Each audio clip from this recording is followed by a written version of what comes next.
അമേരിക്കയിലെ നാഷ്വില്ലയിലെ സ്കൂളിലുണ്ടായ വെടിവെപ്പിൽ 3 കുട്ടികൾ ഉൾപ്പെടെ 6 പേർ കൊല്ലപ്പെട്ട സംഭവത്തിൽ അഗാധ ദുഃഖം രേഖപ്പെടുത്തി രൂപതാധ്യക്ഷൻ ബിഷപ്പ് മാർക്കസ് പ്ലാന്റിംഗ്.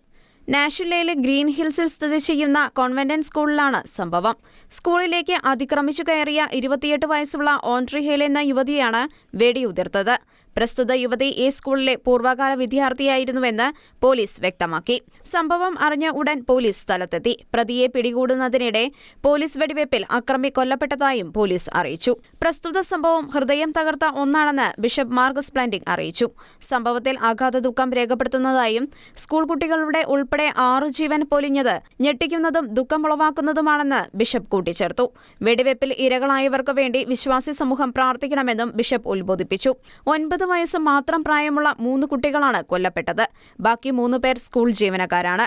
സംഭവത്തെ തുടർന്ന് നാഷ്വില്ലയിലെ കത്തീഡ്രൽ ദേവാലയത്തിൽ പ്രത്യേക പ്രാർത്ഥനകളും വിശുദ്ധ കുർബാനയർപ്പണവും നടന്നു. കൂടാതെ രാത്രി ആരാധനയും നടത്തപ്പെട്ടു.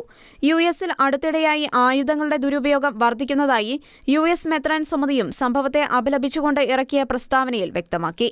ഇത്തരത്തിലുള്ള ദുരുപയോഗം തടയുന്നതിന് ഭരണകൂടം കർശന നിയമ നടപടികൾ സ്വീകരിക്കണമെന്നും മെത്രാൻ സമിതി ആവശ്യപ്പെട്ടു. International desk Shekinah news.